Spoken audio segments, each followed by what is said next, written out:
Welcome to the News Hour. We begin in eastern Libya, where it's feared hundreds have been killed in floods caused by Storm Daniel. Now, the worst affected city is thought to be Derna, where authorities say 2 dams burst in the heavy rainfall, and that sent a wall of water down a valley and through the port city. Roads, buildings and bridges have all been destroyed. Storm Daniel brought the heaviest amount of rainfall in a single day in nearly 40 years. And Libya's rival governments have both announced 3 days of national mourning. Let's join Malik Trainer, joins us now live from Tripoli. 3 days of national mourning really isn't going to help the people that need that aid and need that government support, despite which side of the political spectrum they are from.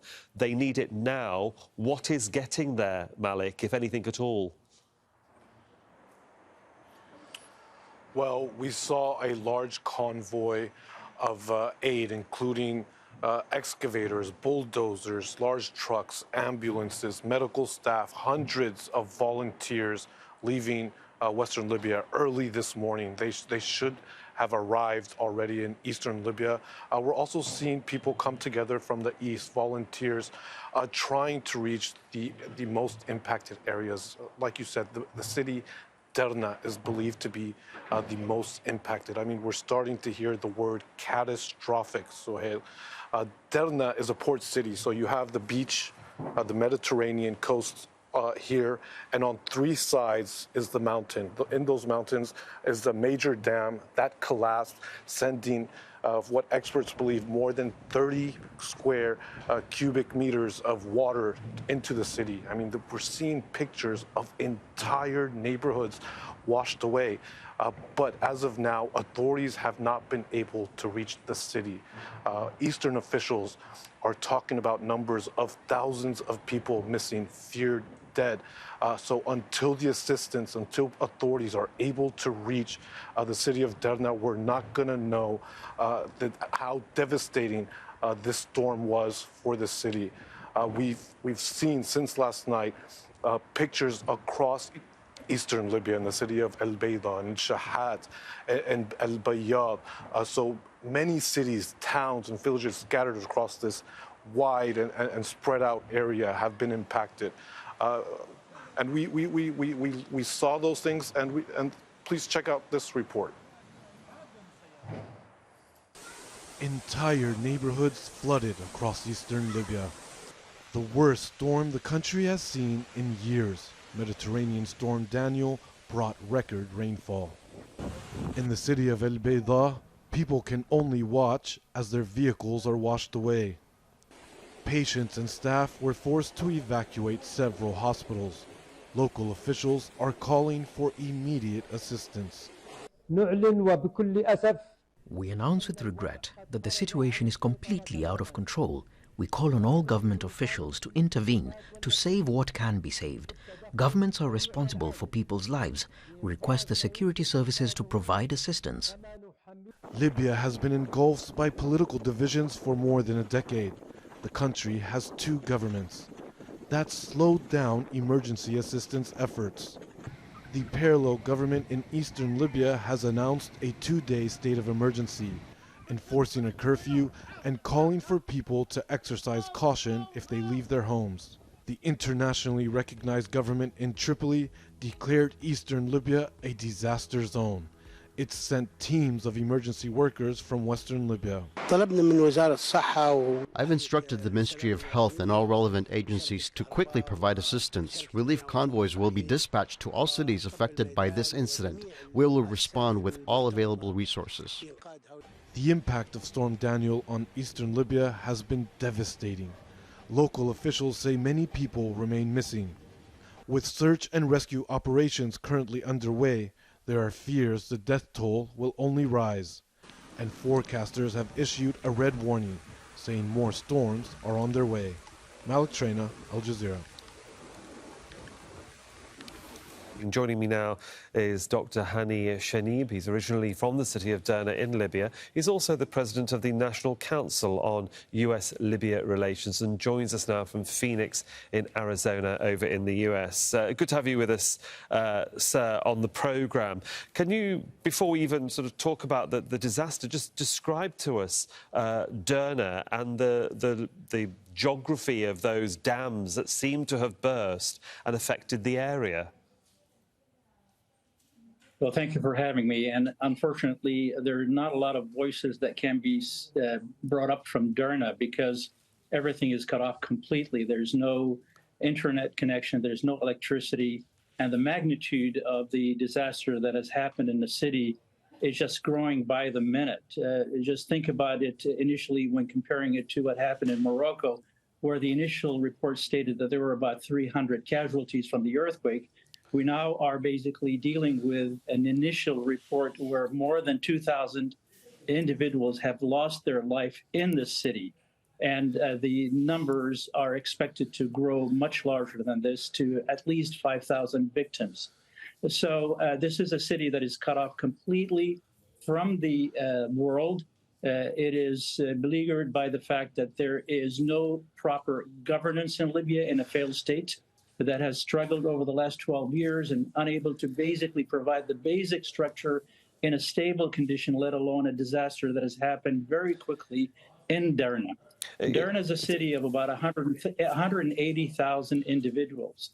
A city that roots back to the days of the Inquisition in 1492, when most of the migrants that build the city are originally from the Andalusia region in Spain. They build a beautiful city, and unfortunately, over the years, have actually degraded economically because of the resistance of Gaddafi. Yeah, well, so you can see that they start behind, and now they have two dams that were constantly flooding the city. There was one dam that was a very small one, and with that they were encountering several floods a year, but they were very small floods in the 60s until the kingdom decided in the late 60s to build a larger dam. Unfortunately, with the tail end of the Danielle storm, there has been a sudden abrupt increase in the water load, which led to the total destruction of the major dam and the sudden flooding of the city, to the extent that about 4 square kilometers of the heart of the city have been eroded completely. Okay, buildings that have been totally destroyed. Dr. Shenab, yes. Let me just jump in there, because basically you're painting the picture for us brilliantly. What sort of communication have you been able to get from anybody from the area? You say internet connection is bad and so are telecommunications, but you're getting your information from somewhere. Where is that? So the communication is primarily through very limited access through individuals that have Thuraya phones that can actually outreach without internet. There are also families, and as you know, Libya is very tribal, so there are word of mouth from families that are very close in the vicinity of the city that are reaching out, trying to reach out in different ways to the inside of the city. The city itself is a mountain, is on the skirt of the mountain. So for you to get into the city, there are basically 2 major roads from the east and west that climb down to the city from the mountain. There's only one little road that is left in there, and again, the families are coming in there. They're trying to look for their families. I personally have 20 members of the Shenib family that are unaccounted for. So the tragedy that is happening in there is not only absent from the international community, but it's also there's some challenges in reaching out to inform the world of what is happening in the city today. We'll certainly try and find out more as we get it, but you certainly painted a very grim picture for us. Dr. Hani Shenab, thank you for your time and joining us from Phoenix in Arizona. Let's cross over to Gouma El Gamati, head of the Tahrir party in Tripoli. It's good to have you with us on Al Jazeera, sir. The tension politically between east and west of the country is evident. How are the two administrations coordinating efforts to help people in the east and in Derna? Well, I think at the moment, in times of catastrophe and disaster, everybody is rising above all these political differences and polarizations and coming together to help on this humanitarian challenge. So I think people are mobilizing from the east, from the west, from all over Libya to try to, ferry and take whatever they can in terms of equipment and supplies to those cities in the east, but especially the hardest hit city, which is Derna, which, as your guest just mentioned, it's very difficult to get to, and the information is that it's really disastrous there. It's a catastrophe. There is a lot of damage. Whole residential areas have been pushed into the sea, and there could be definitely hundreds dead and possibly thousands missing until now. And so all those supplies and all those equipment, it's not easy to get them to inside Derna. No. Also, whether it's the government in the east, which is not recognized internationally, or the government in Tripoli, which is recognized, I think what is needed is far beyond the means of those two governments. I think what we need is an international mobilization to help, especially the city of Derna, but other parts of the city. That is going to be very difficult, isn't it, to appeal to the international community when there are these two administrations in the country and have unity on what is an emergency. How do you expect the international community to react, and who should they be reacting to? Tripoli or the Eastern administration? Well, I think this disaster, as I said, transcends all differences in Libya, and everybody will cooperate with any support or any rescue that can come from outside Libya. It is known that over the last 12 years, many countries have been interfering in Libya. Unfortunately, most of the time, interfering detrimentally and supplying weapons and arms. So now we need them to interfere constructively and positively by supplying us with badly needed equipment, sophisticated equipment, and badly needed humanitarian supplies. And whether they deal with authorities in the east or in the west, they'll find that everybody, every Libyan will cooperate with them to help those beleaguered, those who are stuck in those disastrous areas. It is very important now to save as many people and to try one understands that, Mr. El Ghamati, one understands that's what you're appealing for. Let's get to the nitty-gritty. What is Tripoli sending now? What are political aids to you and the political hierarchy within the capital there telling you about the aid and the equipment that is going to the east? What do you actually know?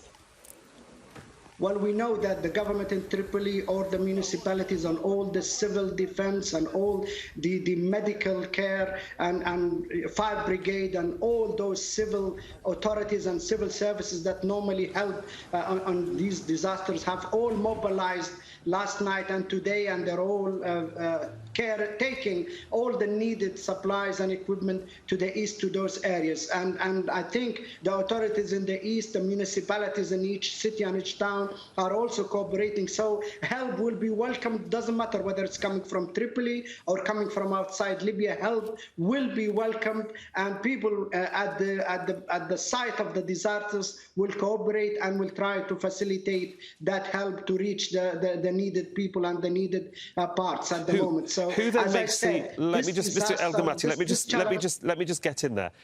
How do you assess what is needed? Because there is food and shelter as one form of aid, and there is also the aid of logistics, mending roads and bridges that have been washed away. Who makes that valid assessment, and who understands that appeal, and who makes that appeal to the international community? If Tripoli or if Libya itself doesn't have that heavy equipment to repair the roads and the routes so the logistics of aid can get to the locations of the disaster? I think the appeal is already out. It's on international media. It doesn't have to be an official request.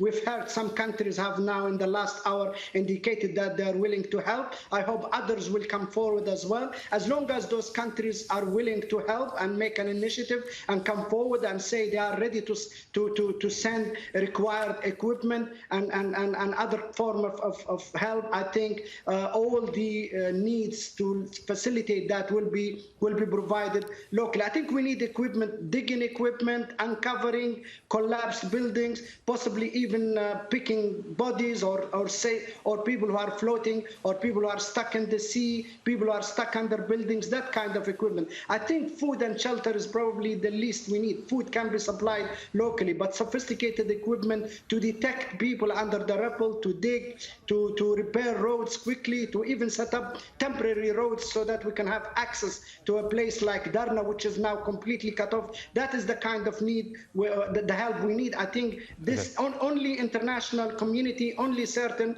countries or other countries than Libya can provide this sophisticated equipment and quickly. I think the logistical operation needed requires international intervention.